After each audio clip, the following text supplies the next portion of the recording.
Disclaimer: this episode was recorded at the end of 2023, and some things have changed in Bridget's life. These changes concern her shelter volunteer status, and she will be sharing these on a future episode, so please stay tuned. With that in mind, please enjoy this episode and look forward to our next episode with Wild Wolfpack Treats and Bridget. This episode features a paid partnership with Wild Wolfpack Treats. Wild Wolfpack Treats are all natural, organic ingredient treats made with lots of love from Bridget's kitchen. Wild Wolfpack Treats are the snack that gives back. Bridget donates half of her sales to a variety of different rescues and organizations that help animals find the lives they deserve. Welcome to Straight Up Dog Talk, a new kind of podcast where no topic is off limits. We're bringing in experts and owners to have the conversations we should be having as a dog community. Each week, a new guest will share firsthand experiences, educational resources, or professional guidance to help you learn and grow along with your dog. You won't get one perspective here, you'll get them all, because every dog is different and every owner is too. You can follow along on Instagram, TikTok, and Facebook at Straight Up Dog Talk, or by visiting www.straightupdogtalk.com. Tune in from any of your favorite podcast platforms. Welcome to another episode of Straight Up Dog Talk. I'm Em, and I'm here with Josh as usual. Hello. And tonight's guest is Bridget from Wild Wolfpack Treats. How are you tonight, Bridget? Hey, I'm doing great. I'm so excited to be on with you two. We're super excited to have you. You have such a really cool program that you run and treats that you make that we personally use in our home. And I'm so excited to share this with everyone. So let's start off with you just kind of giving the audience a little bit of information about you. Okay, sounds great. I'd love to jump in. I'm a stay-at-home mom. My name is Bridget. I have two young girls. I have a 5-year-old and a 3-year-old, so we are in it right now. I've been a stay-at-home mom for almost 6 years. My 5-year-old's about to be 6 on December 23rd. And I have always loved being a mom, but I think a lot of moms relate that being a mom is such a all-encompassing situation, and it takes a lot of your identity away when you have kids. And I really needed a way to get my identity back. And my business and my work in rescue at the shelter has really come full circle and been such an amazing thing for my mental health, along with all the work that I do to help animals and spoil dogs, which I love to do. I have 3 dogs of my own. They're all rescues. One is from Texas, one is from Tennessee, and then another one is also from Texas that I rescued recently about 8 months ago or so. And I honestly randomly just started baking treats one day. I had 2 extra bananas on the counter. They were about to go bad, and I had already made a banana bread. So I was like, what can I do with these? Oh, my dogs are almost out of treats. So I made them and randomly just dropped them off at my neighbor's house because the batch made about 200, and my dogs do not need to eat 200 treats. My dog would argue that she absolutely needs to eat 200 treats. She probably would. That's not enough, Dad. Another. Well, while we're talking about the treats, let's just plug this here. Bridget is also the one who is in charge of the Straight Up Dog Talk logo treats. Oh, We also have Toby and Fitz treats as well. So just so you guys know, if you want some Straight Up Dog Talk cookies, they are out there and available. Artemis doesn't need the ego boost. Yeah, we have all kinds of flavors. I do seasonal flavors too. So, and if any dogs have allergies, I can definitely work with that as well. So how did you go from just making 200 treats to a full line now? Yeah, so my neighbor that I dropped him off at, she actually works for SCORE, which is a government-funded small business kind of mentorship program. And she told me you should try selling these. And I was like, no, lady, I'm not into selling. I don't want to start a small business. No. And then I gave it a little bit of time and some thought. And I said, why not? Let's try it. Thinking I'll just keep it really small with friends and family. I posted it on Facebook, and one of my older cousins commented and said, wait a minute. You need licensing, you need insurance, you need all these things. And in the moment, I was so kind of sad and frustrated because I had this massive, great idea and you're just stomping on my dreams. And in hindsight, I'm looking at it as such a massive, wake up call for me because, of course, you need all those things. I mean, you're dealing with precious lives that could be really negatively impacted if the treats aren't properly baked and all those things. So I kind of took a step back and did a little bit more due diligence and made it a business. You're also dealing with capitalism. So, Exactly. Things get screwed up all the time when you're dealing with capitalism. That's Exactly. a fair statement. It's a fair statement. So you this was a process though. Like it didn't just happen overnight because you were already involved with, the rescue work. You said that you got involved because you just needed to help like take a piece of your identity back and kind of give yourself that mental health stability, but also like having other adults to talk to when you're only interacting with small children is kind of a thing. Oh my God, for sure. Why don't you tell us a little bit about how your journey as a shelter volunteer started, and then walk us through how it evolved into becoming a program that supports shelter programs. Yeah. So I have always been involved in rescue work. When I was a young child, probably about 12 or so, I was involved in a program in New Mexico, where I'm from originally, called Camp Love a Pet. And our job during the summer program was to take a dog that had been in the shelter for an extended period of time and kind of put them under our wing and teach them basic manners, right? Like walking on a leash, sitting, laying down, impulse control, just making the dog more adoptable. And ideally, by the end of the summer, the dog would be adopted, which for a 12-year-old child, that is absolutely devastating because you put so much into this dog. You're like, I get to take it home, right? And your parents are like, no, we don't need another dog. But of course, it's amazing they got adopted. And each time mine got adopted, and it was a beautiful moment. And so we've rescued my whole life. My dad's a dairy farmer. He's had border collies and a bunch of different other kinds of dogs. And so it's always been a big passion of mine. I've worked in vets my whole life. I've done a lot of reception work and kennel or tech work in veterinary clinics. And when I was living in New York, I had my oldest daughter, and on Saturdays I would work at the vet. And that was kind of my way of getting a little bit of my mental health, my identity back on the weekend, and giving my husband some time to spend with our daughter, which was really important to him as well. And then when we moved here to Austin, in Texas, I wanted to do something similar after we had a 1-year-old at the time, and I wanted something similar to translate, but I didn't want to get a new job. So I looked at our nearest animal shelter, wanted to make sure it was a no-kill because that's super important to me. And I know for me, I'm an empath, so it would be really hard to go to a kill shelter, invest so much time into an animal, and then show up the next week and they're gone. That just is devastating. And I give so much credit to people that do that work because it's so important. I just know for me, it would take a very big mental toll on me, which I'm sure it does for them as well. So I found and I started volunteering about 4 years ago, and it was just to walk dogs. I would go every Saturday. I would walk as many dogs as I could in those 3 hours in the morning, and then I would come home, and then I would kind of table it until the next weekend.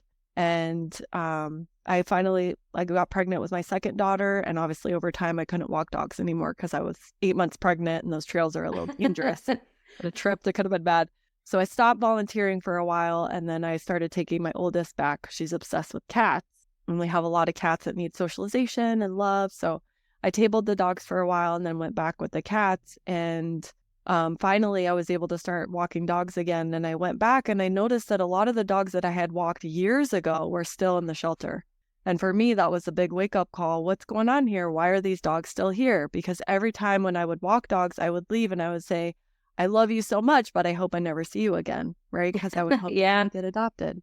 And when I would go back and they were still there, I was happy to see them, of course, but it was also very depressing and sad that I would think of my week and how many things I did that week, going to hang out with friends, spending time with my kids, and they just sat there in their kennels for 22 hours a day. And it took a big toll on me. And so when I started making treats, it was just this fun thing. But then I thought, what if I could turn the time that I'm spending after my kids go to bed to monetarily give back to these animals that I can't spend more time than I already do because I have 2 young kids at home. So I do have time after they go to bed. How can I put that time to good use to help these animals that I can't help as much as I would like to? And so I decided from the jump that I would donate 50% of all my sales to Paw Shelter. And I've been able to do that. Obviously, it's not a real money-making operation here. I'm not rolling in it, but I've been able to sustain the business. And I've taken on, I think, 6 other rescues and organizations since I started. Battle for the Bully, Animal Pad. When the fires happened in Hawaii, I really wanted to do something. One of my brand reps was like, hey, can you think about doing something for the Maui Humane Society? And I was like, let's do it. So I said, let's donate 100% of sales to the Maui Humane Society, and I'll keep this up and running until forever. Like, we'll see how much we can get. In 3 weeks, we donated $600. That's incredible. It's just awesome. I want to donate so much more money, but obviously we have to sustain a home and have to raise, we have to pay for 2 kids that, need all the things. And so this has been an amazing way to spoil dogs, which I love to do. It's so fun making treats for dogs that are really good quality, that are great ingredients, but also being able to actually give back to things that I really believe in. And I know it's making a big difference. So it's amazing. I've pinched myself every day that this is my life. I think that what you're doing is just so incredible. And I obviously found you on Instagram and immediately became a big supporter of what you were doing, because you do give back so much. And that's, exactly why I wanted the podcast to be affiliated with you, because we are really into rescuing and giving back and trying to educate people on other ways that they can help give back besides donating, monetarily. And you and I have visited before about this, and you told me a story about a dog that kind of inspired you to start advocating for these long stay dogs. Would you mind sharing that story with the listeners? I would love to. Absolutely love to. When I started volunteering about 4 years ago, there was a dog at the shelter named Biffer, and I'm going to get emotional because he's a big dog on my heart. I started walking him, and he was a green dog. So there's levels to, most shelters have levels because some dogs have behavior concerns that they don't want just a random new volunteer walking. So he was a green dog because he was young, he was easy to walk, no problems at all. And like I said, I took those breaks with my oldest and then my youngest, and I came back and he was still there. And it had been 4 years. And I had that moment that I talked about previously where I had done all these things. I had another child. I, spent some time with my oldest child. She went to pre-K. There's all these milestones that I had gone through, and he was still there. And so it was super upsetting and depressing and sad, because in a shelter, I get anxiety walking into those kennels just being in there for 10, 15 minutes. It's so loud. It's debilitating for just a person. I can't imagine being an animal in there for a day, let alone years. And I know that the work that I do is so important because you're basically working against every single day that they're in there. You're undoing all the trauma that they're put through just sitting in a shelter. And the shelter is amazing. They do a fantastic job of keeping the animals super clean, giving them enrichment, giving them play groups, all the things that they can do, but it's not a home, right? So when I was with him, I would spend as much time as I could, and he had his people. But over the years, his behavior really started to degrade, and he became institutionalized is really what it came down to.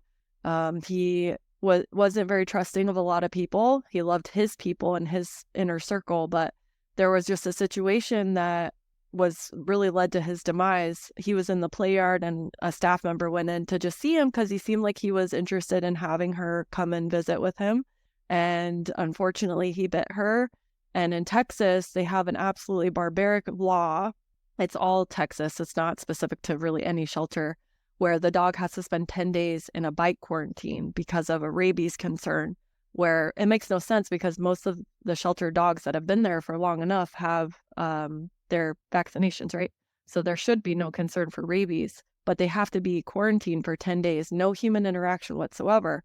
And so for a dog that's been through something traumatic like Biffer had, to sit in a kennel for 10 days without any sort of positive interaction, it really led to, it broke him. And after he got out of bike quarantine, I noticed such a shift in him. And I honestly didn't even try to pet him after that point because I didn't want to be another kind of notch on his bite belt, right? So I spent time with him, but I would just walk him. I even remember in the last couple weeks, I would walk him and his leash would get stuck under his arm, as they do, right? And I was even nervous to try to get his leash out from under because I didn't want to put him in a position where he had to spend another 10 days. So I just left it and we walked along. And at the end of the walk, I obviously took his leash off and he got untangled. But unfortunately, the shelter got to a point where there were not enough people that could handle him safely. And they were nervous to adopt him out because they didn't know if the person that would adopt him would be a safe person in his inner circle. So ultimately, they had to euthanize him. And I spent the Sunday before his euthanasia date, I brought him a steak dinner that my husband had cooked and like bacon fat. And it was amazing. It was an amazing meal. And I walked him for 3 hours and I spent as much time with him as I could. And it's just devastating because he had obviously been through some trauma before he got to the shelter. And it just exacerbated sitting there for so long, for so many years. And some dogs are way more resilient than others. We had a dog that I actually recently got adopted from, and she's the happiest dog ever. She's so joyful. She obviously has a little bit of trauma because she's not very trusting of certain people, but she is so happy. And every time you see her in her kennel, she's wagging her booty like best day ever. But some dogs really break down sitting there. And people just walking past their kennel all the time, they develop kennel stress. And it's debilitating and it's frustrating because I feel like more people need to understand that this is happening. And there's even dogs that are amazing, easy dogs, right? Where they are good with dogs, good with kids, good with cats, ready to go home and just kind of blend right into your family. And they're getting euthanized because we have such space constraints. And I don't know if it's, the pandemic or what has caused this influx of dogs and animals in general to keep coming into these shelters, but it's a real problem. And I feel like once you've seen it, you can't unsee it. And that's where I'm at, where I have to do this because if I don't, who's going to, Yeah, I completely agree with that. And this is something that we've talked about on other episodes where, the backyard breeding and the puppy mills kind of ramped up their output of puppies during the pandemic. Yeah, and people were like, oh, we're at home all the time. Mm-hmm. We'll get a dog. And then after things started to go back to normal, they were like, oh, well, now we have this dog here that we don't have time Separation anxiety, not kennel trained, destructive. And instead of getting a trainer and correcting behaviors, they're dropping them off at shelters and putting them in these really awful situations. Because like you said, some of these dogs either experienced trauma previously or they were in a perfectly happy, loving situation and they feel like they were left here and abandoned. So that's traumatic. Which causes trauma, yeah. Yes. So, I mean, either way, it's a triggering situation to put a dog into. And I mean, I've volunteered in rescues and, worked with animal control, being a vet tech, and walking through is very stressful. I mean, as a human, it's stressful. And like you said, I can't even imagine the stress and the anxiety that puts on dogs simply having to exist in that situation 24/7. So volunteer work is super, super important because, you're giving the gift of your time to these dogs who have no other contact or engagement with people. And that's legitimately the thing I think that keeps them grounded. Absolutely. Now, you had a dog that was in there for a really long time that you told me about. Do you want to tell the listeners a little bit about that situation and how that one ended differently than Biffer? Yeah, absolutely. So when Biffer was euthanized, I sat actually at my desk that I'm sitting at right now, and I said, I can do two things right now. I could quit volunteering, never go back, and just kind of end that chapter of my life because I am so devastated and the pain is so real. Or I can say, screw that. I'm going to do something with this pain and I'm going to channel it and I'm going to make sure that never happens to any animal that I personally interact with. Obviously, I wish I could make a lasting impact across the world, right? That would be absolutely amazing. But I look at rescue as a massive bucket of water, and there's so many holes. And if you try to plug too many holes, you're going to burn yourself out and you're going to drain yourself and you're not going to be able to continue. So I have one little hole that I have zeroed in on, and I'm doing my absolute darndest to plug that hole as much as I possibly can. And every single dog that I come into physical contact with, I want to make an impact on them and find them the perfect situation so that they never have to go back to the shelter. And Stella is one that my friend Amanda, who runs the Long Stay Project, she really got me inspired to start this from the jump when Biffer was euthanized. She advocates for long stay dogs in Central Texas, but the one that I volunteer at is too far for her physically. So she really wrote the book on advocation and how this should look. And so I kind of started doing something similar to what she does, where you just blast social media. I know it can get extremely overwhelming being on social media because it's constant, right? This dog's going to be euthanized on Tuesday. This dog's going to be euthanized on Thursday. It's like, okay, but sharing does help. I started an Instagram account called and I started sharing a lot of the dogs that I work with personally. And Stella was adopted from Amanda's shelter in Kyle, Texas, and then returned because she started resource guarding the dad and the family. And she was brought to my shelter, and Amanda texted me and said, "Hey girl, Stella's at your shelter now. She's too far for me. Can you kind of take her under your wing?" I said, absolutely. I fell in love with her over, Amanda's social media. So I was already hooked on Stella. I went to meet her the very first day and she barked her head off at me. She was obviously very reactive and very stressed out from everything she had been through. And so I said, "That's all right, girl. I'll be back." And so I left her. I didn't want to overstress her. But the next time I was at the shelter, I literally just sat outside her kennel and tossed her treats. And we built a rapport with each other. And I finally, was like, "I think you're ready." And I went into her kennel and oh my gosh, this dog can give the most amazing barrel roll belly rubs that you've ever experienced in your entire life. And she is my soul dog, my surrogate dog that I could never adopt because she doesn't like kids, unfortunately. And so I started with Amanda sharing her everywhere. I made reels about just taking her to Starbucks, and I would put a dog bed in the back of my minivan and we would just snuggle for an hour. And I would just spend as much time with her as I could. I found a trainer from Facebook and we started bringing her in to help us work with the long stays with reactivity towards other dogs, stranger danger, fear, basic manners. And she really helped us a lot with helping these long stays become the best versions of themselves. And Stella was involved in those trainings and she did amazing. So through my page, there was this amazing woman who had followed me since I started it about 6 months ago. Her name is Aisha. And she at one point had 7 dogs, but she, in her recent rescue, passed away from cancer. And she messaged me literally last Wednesday and was like, "Hey girl, I think I'm ready to start fostering." And I said, "I know the perfect dog for you." She's a single woman. She works from home. I said, "What do you think about Stella?" And I sent her a couple of videos of Stella and she immediately fell in love with her. And she said, "No, I got to be honest with myself. I'm not a foster kind of person. I'm an adopt kind of a person."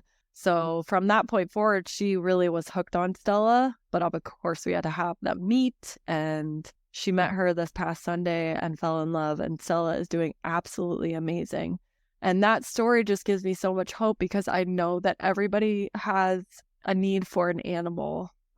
Maybe you're not in a situation right now where you're ready. Your life might not, call for an animal. But I talked to my husband about it and I said, we're not going to be able to rescue our way out of this. How are we going to save these animals? Because more keep coming every single day. And he said, people's situations are going to change. People's circumstances are going to change. Unfortunately, animals don't live forever, right? So this is exactly what happened. Aisha's amazing Sabella was an incredible dog and got her through so many tough times, but she passed on, right? And Aisha strongly believes that the universe called her to Stella, and Sabella kind of had a big part of that as well. So I know that all of these dogs have their people out there. We just have to find them, and I will never give up. And that is exactly what we need. Is we need more people like you who will not give up, because there are going to be cases, like you said, where we have dogs that are easy and ready to just blend right into a family. And then you have other cases where that's not the situation. You told me about another dog, Zion, Yep. who you said took 6 meet and greets, and he was there for 560 days before he got adopted. No. I mean, that's a big span of time.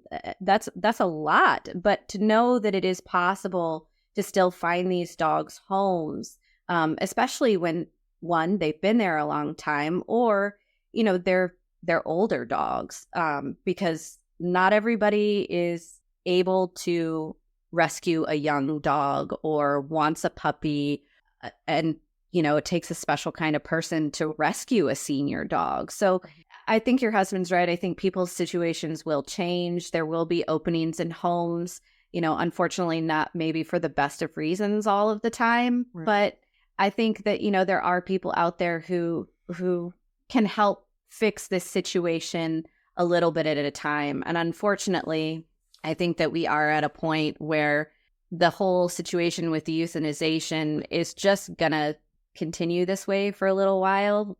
And it's really sad, and it really sucks a lot. But until we find that even space and stop some of this overbreeding and, kind of get a control on the whole situation with puppy mills and backyard breeders as the entire United States, we're going to just continue to have these kinds of problems. And that's something that we're going to talk about on another episode, because it's something that needs to be regulated, and it's something that we need to kind of take more control over, I think. We talked about a little bit about other ways to help other than, purchasing your treats, which obviously we want people to do. We want people to purchase your treats because they are fantastic treats. I've mentioned this several times before. Fitz is a very, very picky eater. He is not one to just roll with the punches when it comes to his treats. He's very specific. And, Fitz is known for his bedtime cake antics. And we'll plug Lazy Dog here for a second, because that's his favorite thing. But we also do treats by Lazy Dog. We do treats from other people who make treats. And I actually did a little taste test with Fitz, which Bridget has seen the footage results of this, where I allowed Fitz to pick which treat he wanted. And he picked the Wild Wolfpack treats every single time, except for when it came to bedtime cake. And the bedtime cake was the only time that Bridget's treats did not win out. And that was really fun. Yeah, it's okay. Okay, I like cake too, Fitz. It's a good thing, right? Yeah. We love the cake. But, the one thing that I will say about your treats that I think that is just of important thing to note, because not everybody reads directions. Let's just be honest about that. Your treats are freezed or dehydrated. Is that right? They're dehydrated, yeah. Yes. So they have to go in the refrigerator after you open them. So anybody who's looking to get some of her treats, make sure after you open them, you put them in the refrigerator, because they need to stay fresh. And that's important for, making sure that the treats stay okay and they're edible for your dogs and they don't go bad. Yeah, they're human-grade ingredients. So bananas, chicken, they're fresh. I mean, my dog actually has a lot of food allergies, and that's been kind of a silver lining with all of this. I know exactly what's going into her treats. I don't have to worry, oh my gosh, there could be a food allergy in here. I know exactly what's going in. And it's awesome because there's really only like 6 ingredients, and they're human-grade ingredients. My 3-year-old actually is obsessed with eating our treats. I can't say that they're human because I have not been licensed to sell them as human ingredient treats. But that's one of her favorite snacks. Just, are those peanut butter? I'm like, girl, I need to sell those. Those are for a dog. That is really funny. Well, it's good if the little kids like them too, right? Because kids can be seriously picky eaters too.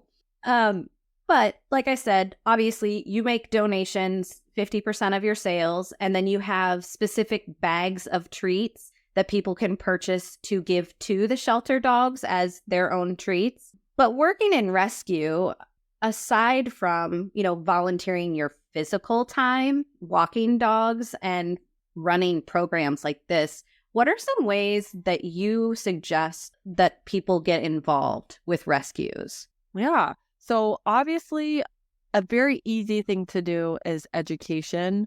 I think once more people are aware of the fact of what is going on in a shelter environment, that if you are interested in adding a pet to your family, go to a shelter. You never know. They have so many different breeds. They have so many different types of dogs, different energy levels. I challenge every single person, if you are going to look for an animal, go to a shelter. If they don't have it at that shelter, go to another shelter. There are so many. There's multiple shelters in Austin that are literally full to the point where dogs are sitting in crates for 24 hours a day right now. So there's plenty of animals out there to choose from. I challenge everybody to try that first. And if you don't succeed, that's okay. Go to another shelter. But another option that is amazing that we have actually done ourselves is fostering. We lived in New York for 5 years. We got our dog Wendy from Little Texas, actually. She was driven to us on a semi. She was found on an abandoned highway, and we rescued and adopted her. We got our second dog, Evie, who was found in an abandoned warehouse in Tennessee. She had heartworm, she had Ehrlichia, all the things, all the bad things. And she had never had any human interaction whatsoever until she was found, obviously. And we fostered her for probably 6 months or so, and she and Wendy got along beautifully. And we finally realized, I worked at a vet at the time and I could afford her heartworm treatment. And so I told my husband, she's perfect. We need to keep her. So it's honestly like, I kind of look at it as test driving cars, right? You're test driving a dog to see, does this fit in with our lifestyle? Does this make sense for our family situation right now? And if it doesn't, that is totally okay. We had a dog named Faye that we fostered, and she was a puppy and she had hookworm, and it was kind of a nightmare because humans can get hookworm. Mm-hmm. And her energy was through the roof. She was a lot of dog for us in a basement apartment in New York. And so we worked with the rescue, obviously, and fostered her, but we found her an amazing family. The daughter had autism. The mom lived in a really beautiful house with woods everywhere. She had 2 other dogs. We brought Faye up to meet this family, and it was literally perfect. She loves running. I actually keep in touch with them. She's probably 10 now. Oh, wow. And so if a dog doesn't fit in with your lifestyle, that's completely okay. You are giving them the shelter, valuable information about the animal in a home environment, because what I have learned doing this work, these animals are not the same out of the shelter as they are in the shelter. I have a dog named Odie that I advocate for strongly. He's a Plot Hound Pity mix, and he has severe barrier reactivity to a point where there's only one staff at the shelter that can safely handle him.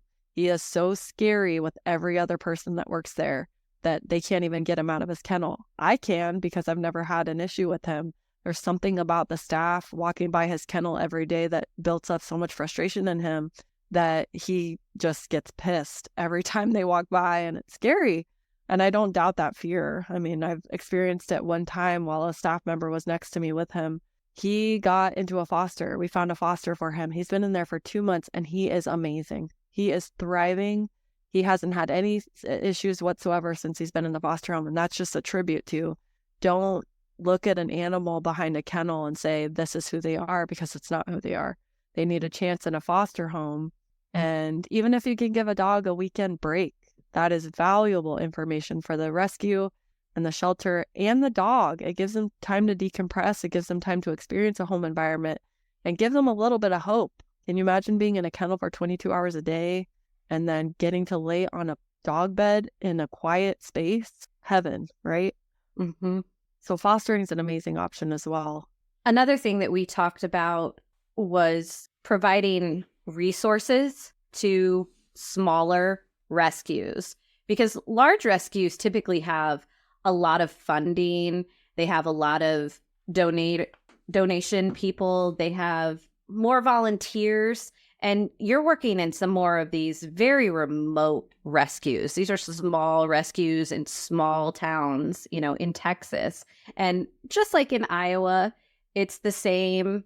There are smaller towns, and here in Iowa, like a small town could be, under 1,000 people, maybe even under 500 people, depending on the location. And you're talking about having a hut for a rescue versus, the whole scenario where they have a yard to play in and they have more volunteers to interact with them, and all of the things. So I think it's really important to note that you're volunteering and creating these programs in small shelters because you want to advocate for dogs that are less likely to get homes because of their location. And I think that that is something that's really, really important because, again, there are great rescues that are very, very large, but I think that looking for those smaller rescues and finding those dogs that would otherwise get overlooked because of their location is really important. Totally. Yeah, there are actually a lot of rescues in the area that are even smaller and less resources than has 2 locations. There's a few, I don't know the names of them, but my friend volunteers at them and goes every Tuesday, and she's the only volunteer for 4 or 5 days. So those dogs aren't getting walked at all. Right. Wow. Yeah. So in every town, I'm sure, every place that people live, there's got to be a shelter somewhere that needs extra support, extra resources. And you could be the game changer volunteer to just, if you're great on social media, fantastic. You can create, eyes for these dogs that normally wouldn't get seen. The rescue that I volunteer at, they don't get a lot of foot traffic because it's 30 minutes drive from my house, and it's really in a rural area. And so they really rely on social media and next door. And I have a reputation in my area now. It's like, oh, there's Bridget posting again. And it works. It really works. I got a dog that was at the shelter for probably 6 months. She's an older dog. I shared her on Nextdoor, and this lady's like, oh my gosh, I've been looking for a senior dog. I have a cat. How does she do with cats? Wonderful. She's now in the home. It really does work. And it gets so annoying. I completely understand when I'm going through, I get overwhelmed by it because yes, this dog's going to be euthanized on Tuesday. There's nothing I can do about a dog in Los Angeles that's going to be euthanized Tuesday other than to share. But it does get to a point where people just keep scrolling because it's too hard to look at, right? It's too hard to look at. People tell me all the time, I could never volunteer in a shelter. It's too hard. But you have to put yourself in these animal shoes. It is too hard for them to be living there. So what can we do independently and as a community to ensure that they get a chance out? Because we get to live our lives, right? We get to go about our day-to-day lives with, life is hard, but we have creature comforts that a lot of them don't have. So whatever we can do to help. And it's also thinking you might have a dog now, treat it really well, because there could be a potential situation where you have a kid and your dog does not get along well with kids, and it becomes a safety situation where even through a trainer, it's just not a good mix. You might have to, surrender your dog to a shelter. You're going to set your dog up for a much better chance of getting adopted if you have treated it well for its entire life with you, rather than, not doing the best things to it and giving a little bit of trauma. And then in the shelter, that is just exacerbated like a virus in them. So making sure that you're treating your animals well, making sure that, so I hear this all the time, I don't have enough time for my dog, so I'm going to surrender it to a shelter. Your dog would rather be sitting on a freaking dog bed for 12 hours a day when you have to work or whatever than sitting in a shelter in a kennel on the concrete for 22 hours a day. Make time. If you don't have time, make time. Or there's enrichment. There's so many enrichment opportunities. Lick mats. Like there is a way. You just have to think of what is the worst case scenario, because unfortunately, a lot of these people that surrender their animals, those are the first ones to be euthanized. Yeah. So think of that. Like, your dog is better off with you, with a person it's known its entire life, than sitting in a strange, scary place, I 100% agree with that. And I think that you're right about Instagram and social media in general. You've shared so many things. I always try to share your posts when you pop them up in your stories, because you never know. You never know who's going to see it. Stories are kind of random, just like the rest of the algorithm. And somebody 5 states over might see it and go, that's the dog for me. And now you've contributed to saving a dog's life. And like you said, there's nothing I can do about a dog in LA either, but I can absolutely share that story and potentially help find that dog a home. That little 10 seconds of effort that it takes for you to share that story could be a dog's life. Mm-hmm. It could be a dog's life. And you don't have to share anyone, because I think it becomes like I was saying, where you got to scroll past it. Come on, like this person just shares all day. That's all it is animals. And it does get overwhelming. But if there's an animal that really speaks to you and you feel connected to their story, I mean, I connect to all of their stories, but just share it. And like you said, you really never know. Or you might have someone in your life that's like, oh my gosh, I'm doing that constantly. I feel like my brain is a phone book, right? Where I'm just filtering through, like, could this person work out? Oh my gosh, this person talked to me 3 months ago and said, hey, if you know this kind of a dog, my mother-in-law's been looking. I go through that. Okay, Odie, what kind of a home would be best for him? Just think of that, because you never know what kind of a matchmake you can make that could literally be a game changer for this animal. Yeah. And again, that's another area that social media really helps in, because we make connections through social media. We become friends with each other, and that opens us up to a whole new category of people where we are sharing our experiences and our time and our resources with other people. And it really creates this amazing little community that we build trust in, and we support each other. And we promote small businesses and trainers, and we get dogs adopted out of shelters. And it's really, really cool to watch all of this happening. Also, remember, if you do have a kid and your dog doesn't like the kid, you don't necessarily have to get rid of the dog. There's adoption for children. Oh my gosh, don't stop. The views of Josh Watson do not necessarily reflect the views of Straight Up Dog Talk. You can tell Josh and I, we don't have kids. Neither of us had kids. So, we're all in dog parents over here. Oh my gosh, when my girls are putting me through it, I'm like, Susie, my dog, come here. She's amazing. I mean, she's fecal incontinent, bless her heart. She's been through a lot.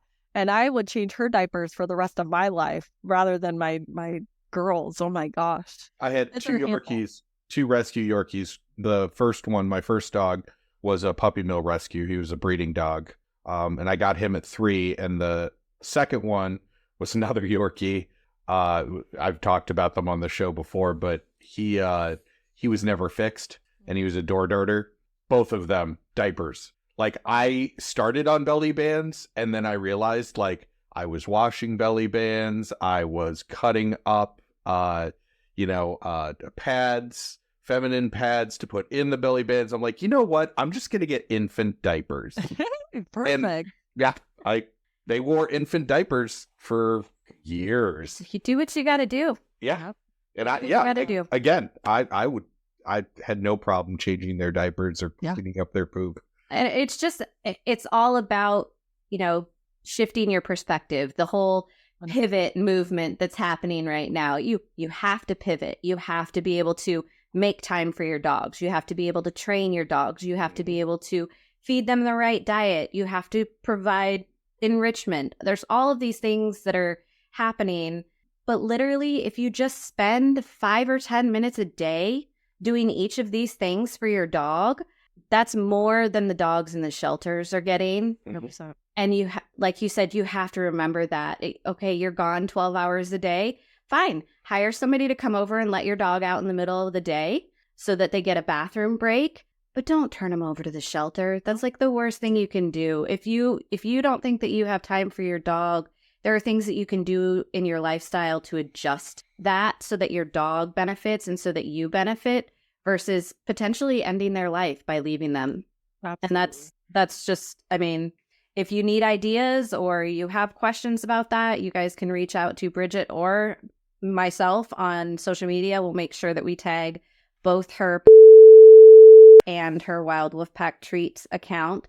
The last thing I just want to touch on is, if you could do anything with your business, if you could take it to its highest potential, what would be your dream? Oh, man, that's hard, because I've kind of put myself in a situation where I do it all myself. There's been a couple instances where I've thought about kind of branching out, but I don't know if I'll ever find someone as passionate, maybe I'm wrong, as I am for the quality of the treats that I make, the quality of the interactions that I have. I'm such a people person. I'm actually a sociology major, and I love people and I love interacting with people. And it's not just about making dogs treats for me. I've really come to love, I'm going to get emotional again. I'm a very emotional person.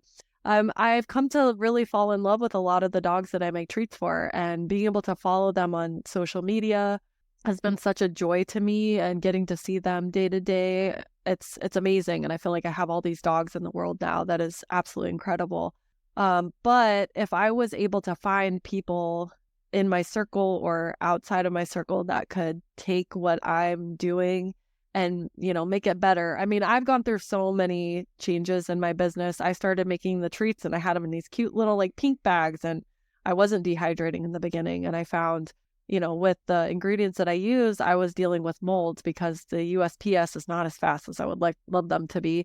And I would ship treats to Florida and they would get them and be like, hey, they're moldy. I'm like, well, yeah, that makes sense. It's hot. These aren't dehydrated. There's still a lot of moisture in them. And so I started dehydrating treats, and I used to hand stamp every single bag of my bags that I make. And it would take forever, but I loved the personal touch to it. And then I had a massive order for Brittany, Rescued and Rowdy, her wedding. And I was like, oh my gosh, I cannot hand stamp 40 bags. That's going to take way too long. And she needed them within a certain time frame. And I was like, hey, Britt, do you mind if I just print them? And she's like, oh yeah, no problem. So I printed them and they look so much better. I mean, the quality is so much better. Printing looks so good. And I have a lot more options as far as personalizations. I can do different fonts. I can do different colors. I can do different images on the bags. And so it's just all these little growth moments that my business has been through. I could totally see expanding into, maybe we've talked about it before, like a dog shop. That would be incredible. The dream, honestly, I would love to run my own rescue one day and do it the right way. And I mean, each shelter has its own drama and intricacies that make it struggle, but really coming down to the foundation of these animals. I worked in foster care. I was a social worker in New York, and everybody has been through something, whether it's animal or human, and it is not our fault from what we've been through. We need to treat people better in general.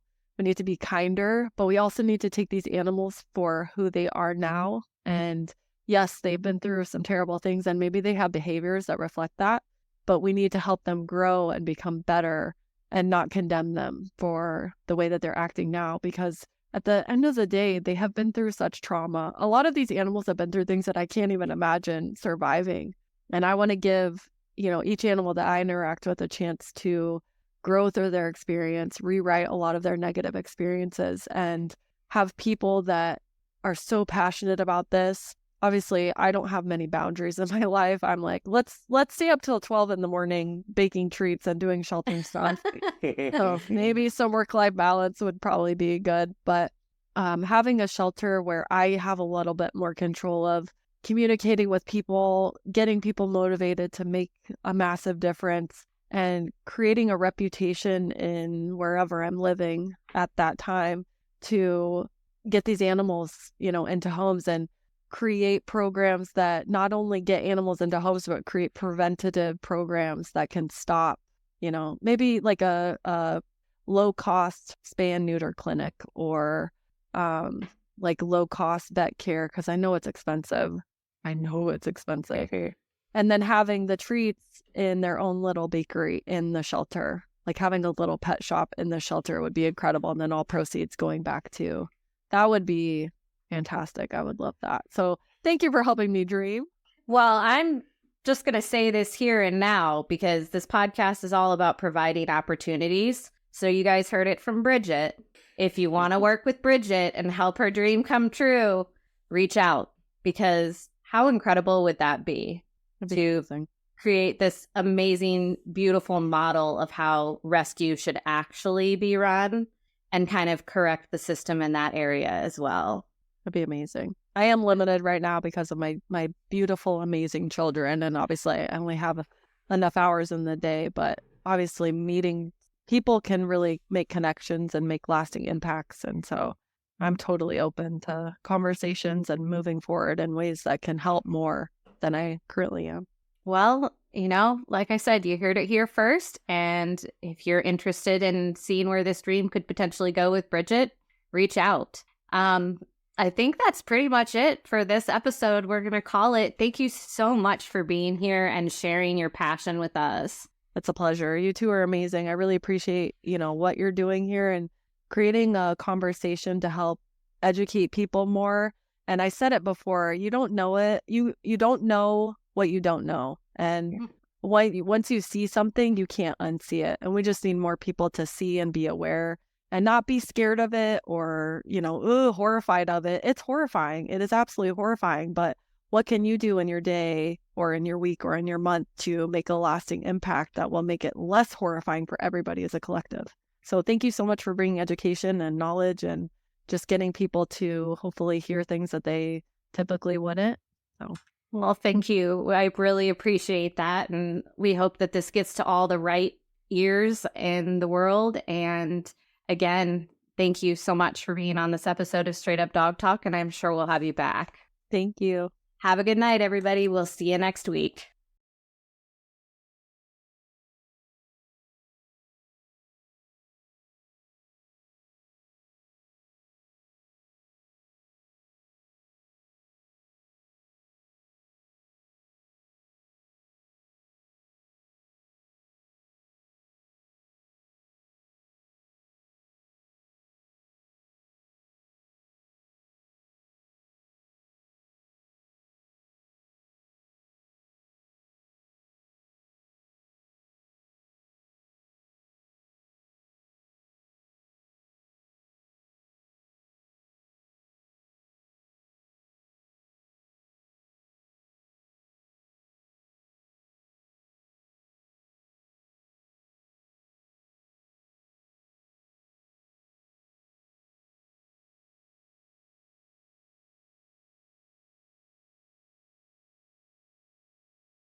Straight Up Dog Talk was created by Emily Breslin. It is edited, produced, and co-hosted by Josh Wasta under the supervision of Straight Up Dog Talk, LLC, and Emily Breslin. If you're enjoying this podcast, follow or subscribe to be sure you don't miss an episode, and leave us a review on your favorite platform. Looking for more honest and relatable dog content?